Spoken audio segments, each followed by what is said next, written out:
Hello guys, welcome to my channel let's educated. Here I am Lavanya Goud. Guys, ఎవరైతే job seekers ఉన్నారో వాళ్ళకి staff selection commission నుండి అయితే CGL notification అయితే release చేయడం జరిగింది. దానికి సంబంధించిన డీటెయిల్స్ అనేవి నేను ఈ వీడియోలో ప్రొవైడ్ చేస్తాను. ఈ ఎగ్జామినేషన్కి సంబంధించి అప్లికేషన్ డేట్, ఆన్లైన్ అప్లికేషన్స్ వచ్చేసి 23rd 12 2022 నుంచి 23/1/2022 వరకు అయితే ఉంటాయి. అంటే నియర్లీ 1 మంత్ అయితే అప్లికేషన్ ప్రాసెస్ ఉంటుంది. ఎవరైతే క్యాండిడేట్స్ ఆన్లైన్ పేమెంట్ చేయాలనుకున్నారో వాళ్ళకి 25th 1/2022 వరకు అయితే లాస్ట్ డేట్ ఉంటుంది.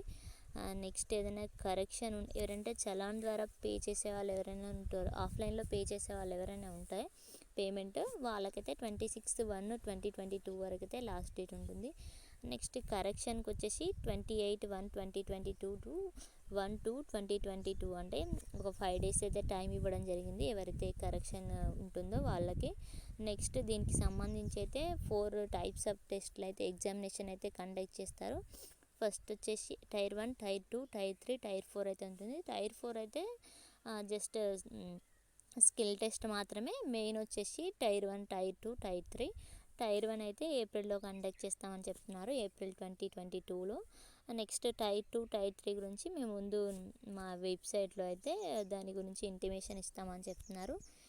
దీనికి నియర్లీ 8,000 పోస్టులు అయితే పోస్టుల కోసం అయితే ఈ నోటిఫికేషన్ అయితే రిలీజ్ చేశారు. వాటిని గ్రూప్ బి, గ్రూప్ సి పోస్టులు అయితే డివైడ్ చేశారు. దీంట్లో అయితే 36 టైప్స్ ఆఫ్ పోస్టులు అయితే ఉన్నాయి.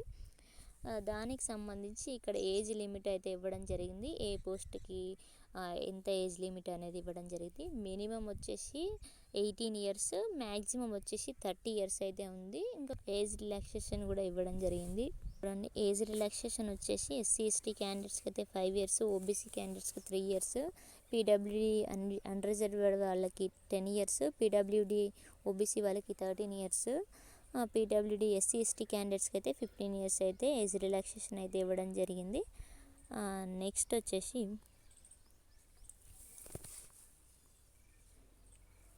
దీనికి ఎడ్యుకేషన్ క్వాలిఫికేషన్ వచ్చేసి మినిమం అయితే బ్యాచిలర్స్ డిగ్రీ, కానీ కొన్ని వేరియస్ పోస్టులు ఏవైతే ఉన్నాయో వాటికైతే క్వాలిఫికేషన్ అయితే ఇవ్వడం జరిగింది. అసిస్టెంట్ ఆడిట్ ఆఫీసర్ పోస్ట్ ఏదైతే ఉందో దానికైతే బ్యాచిలర్స్ డిగ్రీ ప్లస్ CA ఉన్న వాళ్ళకైతే ప్రిఫరెన్స్ ఇవ్వడం జరుగుతుంది. Next junior statistical officer post ఏదైతే ఉందో దానికి బ్యాచిలర్స్ డిగ్రీ విత్ ఇంటర్లో వచ్చేసి ఇంటర్ 12th standard ఏదైతే ఉందో దాంట్లో 60% మార్క్స్తోని మ్యాథమెటిక్స్ అయితే ఒక సబ్జెక్ట్ ఉన్న వాళ్ళకైతే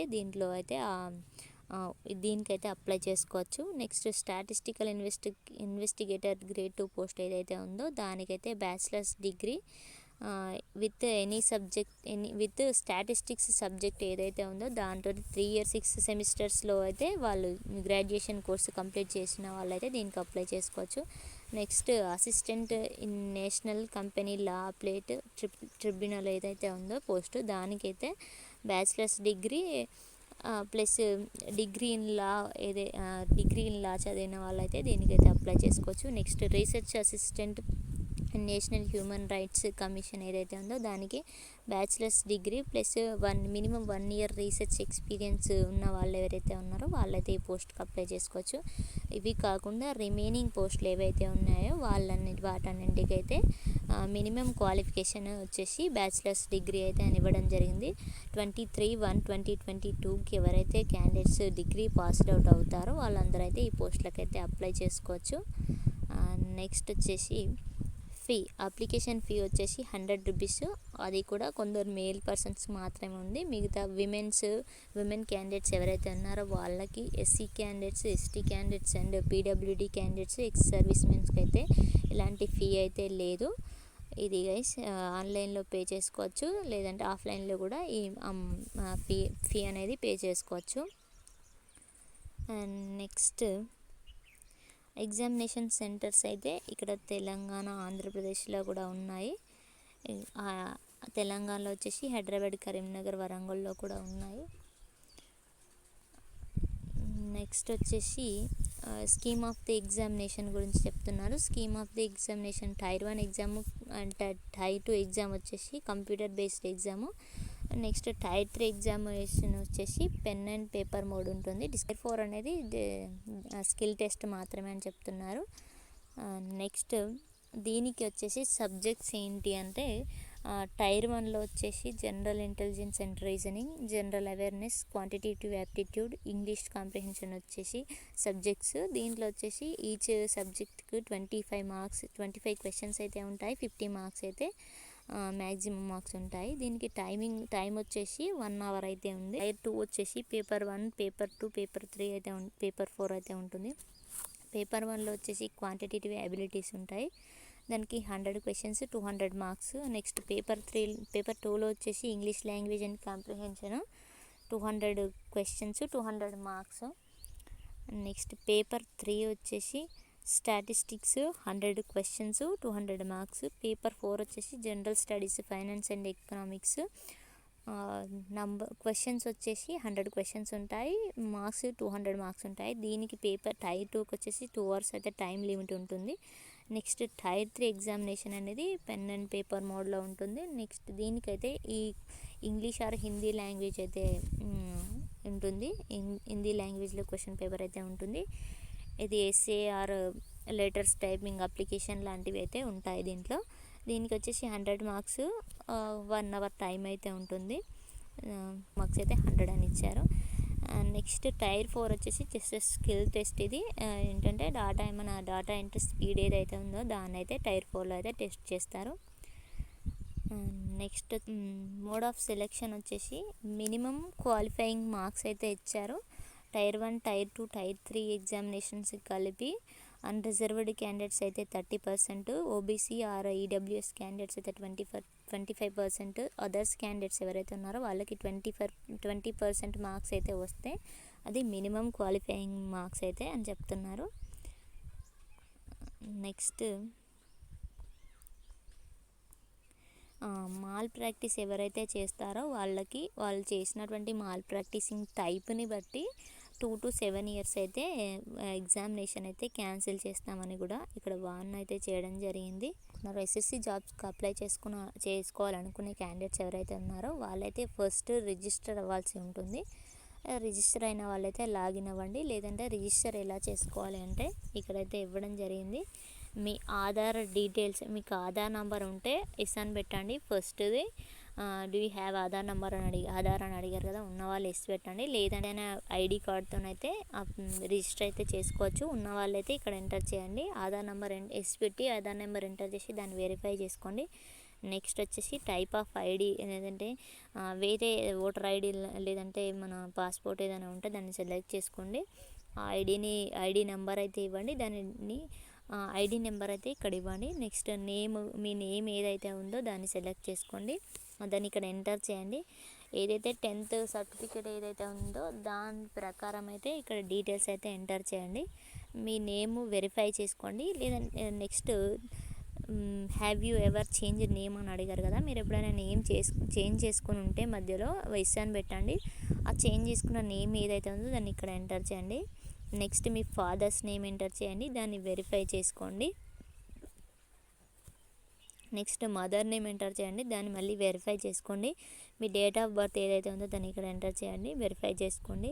మీ మెట్రికులేషన్, మీ 10th క్లాస్ డీటెయిల్స్, మీరు ఏ education board, state education board, central education board ఏదనేది సెలెక్ట్ చేసుకోండి. సెలెక్ట్ చేసుకున్న తర్వాత దాన్ని వెరిఫై చేసుకోండి మళ్ళీ. నెక్స్ట్ మీ రోల్ నెంబర్ ఏదైతే ఉంటుందో అదైతే మీ 10th సర్టిఫికేట్లో రోల్ నెంబర్ ఏదైతే ఉందో దాన్ని అయితే ఎంటర్ చేయండి. మీ రోల్ నెంబర్ని మరి వెరిఫై చేసుకోండి. మీరు 10th ఏ ఇయర్లో పాస్డ్ అవుట్ అయ్యారనేది మీరైతే సెలెక్ట్ చేసుకోండి. నెక్స్ట్ ఇయర్ ఆఫ్ పాసింగ్ అనేది మళ్ళీ ఒకసారి వెరిఫై చేసుకోండి. మీ జెండర్ సెలెక్ట్ చేసుకోండి అండ్ వెరిఫై చేసుకోండి. లెవెల్ ఆఫ్ ఎడ్యుకేషన్ క్వాలిఫికేషన్ వచ్చేసి మీరు మీ ఎడ్యుకేషన్ క్వాలిఫికేషన్ ఏంటి అనేది సెలెక్ట్ చేసుకోండి ఫస్ట్. తర్వాత మీ మొబైల్ నెంబర్ ఎంటర్ చేయండి, మళ్ళీ వెరిఫై చేసుకోండి. దెన్ ఈమెయిల్ ఐడి ఇచ్చి దాన్ని అయితే వెరిఫై చేసుకోవాల్సి ఉంటుంది. మీ స్టేట్ ఏంటనేది సెలెక్ట్ చేసుకోండి. పర్మనెంట్ అడ్రస్ అనేది సెలెక్ట్ చేసుకోండి. ఈ డీటెయిల్స్ అన్ని సేవ్ చేసి నెక్స్ట్ వెళ్ళండి. నెక్స్ట్ ఏంటి అంటే అడిషనల్ కాంటాక్ట్ డీటెయిల్స్ అని అడిగారు కదా, మీ కేటగిరీ ఏంటి అనేది సెలెక్ట్ చేసుకోండి. General, EWS, OBC, SC, ST ఏదైతే అది సెలెక్ట్ చేసుకోండి. మళ్ళీ ఆ కేటగిరీ ఏంటనేది వెరిఫై చేసుకోండి. మీ నేషనాలిటీ అంటే ఇండియన్స్ అయితే సిటిజన్ ఆఫ్ ఇండియా అని ఐడెంటిఫికేషన్ మార్క్స్ వచ్చేసి మీ 10th క్లాస్ సర్టిఫికేట్లో ఉంటాయి కదా, అవి అయితే ఇక్కడ ఎంటర్ చేయండి. నెక్స్ట్ వచ్చేసి are you a person with benchmark disability, మీకు ఏదైనా డిసేబిలిటీ ఉంటే ఎస్ అని పెట్టండి. మీకు ఏ టైప్ ఆఫ్ డిసేబిలిటీ ఉందనేది ఇక్కడ సెలెక్ట్ చేసుకోండి. డిసేబిలిటీ సర్టిఫికేట్ అయితే ఉంటుంది కదా, దాని నెంబర్ అయితే ఇక్కడ ఎంటర్ చేయండి. మీ పర్మనెంట్ అడ్రస్ ఎంటర్ చేయండి. మీ స్టేట్ సెలెక్ట్ చేసుకోండి, డిస్ట్రిక్ట్ సెలెక్ట్ చేసుకోండి, పిన్ కోడ్ నెంబర్ అయితే ఎంటర్ చేయండి. Next is present address same as permanent address అని అడిగారు కదా, మీరు ప్రజెంట్ అడ్రస్ పర్మనెంట్ అడ్రస్ ఒకటే అనుకున్న వాళ్ళు ఎస్ పెట్టండి, లేదంటే నో పెట్టండి. నో పెట్టిన వాళ్ళు ప్రజెంట్ మీరు ఏ అడ్రస్లో ఉంటున్నారు అనేది మెన్షన్ చేయాల్సి ఉంటుంది. మీ ప్రజెంట్ అడ్రస్, నెక్స్ట్ మీ స్టేట్ సెలెక్ట్ చేసుకోండి, డిస్ట్రిక్ట్ సెలెక్ట్ చేసుకోండి, పిన్ కోడ్ ఎంటర్ చేయండి. మీకు కాంటాక్ట్ డీటెయిల్స్ ఏమైనా ఉంటే, contact details for other nationals ఏదైనా ఉంటే మీరు ఇక్కడ ఎంటర్ చేయండి, లేదంటే సేవ్ చేసుకోండి. నెక్స్ట్ మీరు ఇచ్చినటువంటి డీటెయిల్స్ అన్నీ నేను నా ఇన్ఫర్మేషన్ ప్రకారం ఇచ్చారా అనేసి మీరు అగ్రి చేసేసి దాన్ని ఫైనల్ సబ్మిట్ ఒకసారి ప్రివ్యూ చేసుకోండి. ప్రివ్యూస్ చూసుకొని నెక్స్ట్ ఫైనల్ సబ్మిషన్ అయితే చేసుకోవాల్సి ఉంటుంది. ఎవరైతే కేఎస్ఎస్సిలో జాబ్కి అప్లై చేసుకోవాలనుకునే క్యాండిడేట్స్ ఎవరైనా సరే దీనికైతే ఈ రిజిస్ట్రేషన్ ఫామ్ అయితే ఫిల్ చేయాల్సి ఉంటుంది. నెక్స్ట్ ఫర్దర్గా ఎటువంటి నోటిఫికేషన్స్ వచ్చినా కానీ మనం ఈ రిజిస్ట్రేషన్ కంప్లీట్ చేసుకుని ఉంటే మనం ఫర్దర్గా లాగిన్ అవ్వాల్సి ఉంటుంది. ఈ డీటెయిల్స్ అని ఇవ్వాల్సిన అవసరం అయితే ఉండదు. ఎవరైతే పోస్టులకి సీజీఎల్ పోస్టులకి నోటిఫికేషన్ ఎవరైతే అప్లై చేయాలనుకుంటున్నారో ఆ క్యాండిడేట్స్ వచ్చేసి అప్లై నౌ బటన్ మీద క్లిక్ చేయండి. క్లిక్ చేస్తే ఇట్లా అప్లికేషన్ ఫామ్ అయితే ఇలా ఓపెన్ అవుతుంది. ఇక్కడ మీరైతే రిజిస్ట్రేషన్లో ఇచ్చిన డీటెయిల్స్ అన్నీ అయితే ఇక్కడ డిస్ప్లే అవుతాయి. అవి ఒకసారి చూసుకోండి. మీరు నేమ్ అయితే చేంజ్ చేసుకుని ఉంటే ఆ నేమ్ మాత్రం ఇక్కడ ఎంటర్ చేయాల్సి ఉంటుంది. నెక్స్ట్ వచ్చేసి మీ ప్రిఫరెన్స్ ఆఫ్ ఎగ్జామినేషన్ సెంటర్స్ ఉంది కదా, మీరైతే ఎగ్జామినేషన్ సెంటర్స్ అయితే 3 సెలెక్ట్ చేసుకోవాల్సి ఉంటుంది. మీరు ఎక్స్ సర్వీస్ మెన్ అయితే ఎస్ అని పెట్టండి. పెట్టి మీరు ఎప్పుడు జాయిన్ అయ్యారు, ఎప్పుడు రిటైర్ అయ్యారు అనే డీటెయిల్స్ అయితే ఎంటర్ చేయాల్సి ఉంటుంది.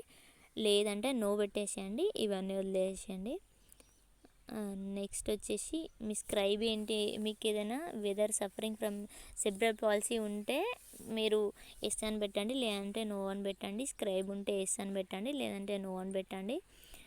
స్క్రైబ్ ఉన్న వాళ్ళు ఎస్ అని పెట్టండి.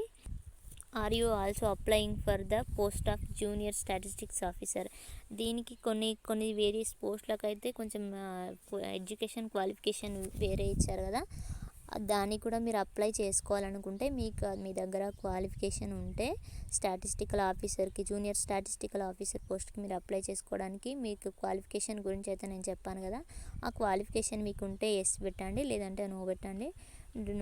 నెక్స్ట్ జూనియర్ స్టాటిస్టికల్ ఆఫీసర్ దీనికి సంబంధించి ఎస్ పెట్టండి, లేదంటే నో అని పెట్టండి.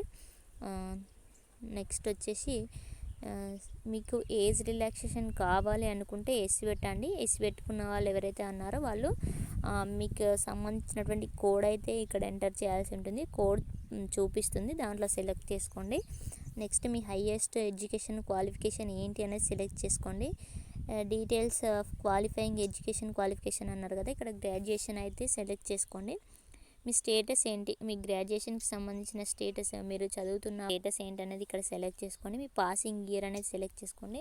ఎవరైతే ఫైనల్ ఇయర్ చదువుతున్న క్యాండిడేట్స్ ఎవరైతే ఉన్నారో వాళ్ళైతే 2022 అయితే ఇయర్ ఆఫ్ పాసింగ్ సెలెక్ట్ చేసుకోండి. కంప్లీట్ అయిన వాళ్ళైతే మీరు ఏ ఇయర్లో కంప్లీట్ చేశారో గ్రాడ్యుయేషన్ అది సెలెక్ట్ చేసుకోండి. స్టేట్ ఆర్ సెంట్రల్ అనేది ఇక్కడ సెలెక్ట్ చేసుకోండి. మీ యూనివర్సిటీ నేమ్ అనేది సెలెక్ట్ చేసుకోండి. మీ రోల్ నెంబర్ ఎంటర్ చేయండి, మీ పర్సంటేజ్ ఎంటర్ చేయండి, లేదంటే మీకు గ్రేడ్ పాయింట్స్ ఉంటే గ్రేడ్ పాయింట్స్ అనేది ఎంటర్ చేయండి. నెక్స్ట్ ఈ ఎగ్జామినేషన్లో మెరిట్ లిస్ట్లో ఎవరైతే ఉంటారో ఆ క్యాండిడేట్స్కి వేరే ప్రైవేట్ జాబ్స్కి కూడా ఆఫరింగ్ అయితే ఉంటుంది. మీరు దానికి మీ డీటెయిల్స్ ఇవ్వాలనుకుంటే ఎస్ పెట్టండి, లేదు అంటే నో పెట్టండి. నెక్స్ట్ మీ అడ్రస్ అనేది ఇక్కడ డిస్ప్లే అవుతుంది, అది ఒకసారి చూసుకోండి. నెక్స్ట్ వచ్చేసి ఇది important, me photograph and signature అయితే ఇక్కడ అప్లోడ్ చేయాల్సి ఉంటుంది. మీ ఫోటోగ్రాఫ్ పైన మీ ఫోటోగ్రాఫ్ తీసుకున్నటువంటి డేట్ వచ్చేలాగా అయితే చూసుకోండి. నెక్స్ట్ మీ ఫోటోగ్రాఫ్ సైజ్ వచ్చేసి 20 KB టు 50 KB అయితే ఉండాలి. నెక్స్ట్ మీ సిగ్నేచర్ వచ్చేసి 10 KB టు 20 KB వరకు అయితే ఉండేలా చూసుకొని నెక్స్ట్ ఇక్కడ మీరు మీ ఫోటోగ్రాఫ్ తీసుకున్నటువంటి డేట్ అయితే సెలెక్ట్ చేసుకోండి. ఒకసారి అన్నీ చూసుకోండి. ఐ అగ్రీ అని క్లిక్ చేసి ఏదైతే క్యాప్చా ఇక్కడ చూపిస్తున్నారో ఆ క్యాప్చా అయితే ఎంటర్ చేయండి. ఒకసారి ప్రివ్యూ చేసుకొని మీరైతే ఆన్లైన్ సబ్మిషన్ అయితే చేయాల్సి ఉంటుంది. డీటెయిల్స్ అనేవి క్లియర్గా చూసుకున్న తర్వాతనే దీనికైతే అప్లై చేసుకోండి గైస్. నా వీడియో నచ్చితే లైక్ చేయండి, షేర్ చేయండి, నా ఛానల్ సబ్స్క్రైబ్ చేసుకోండి guys. Thanks for watching my video.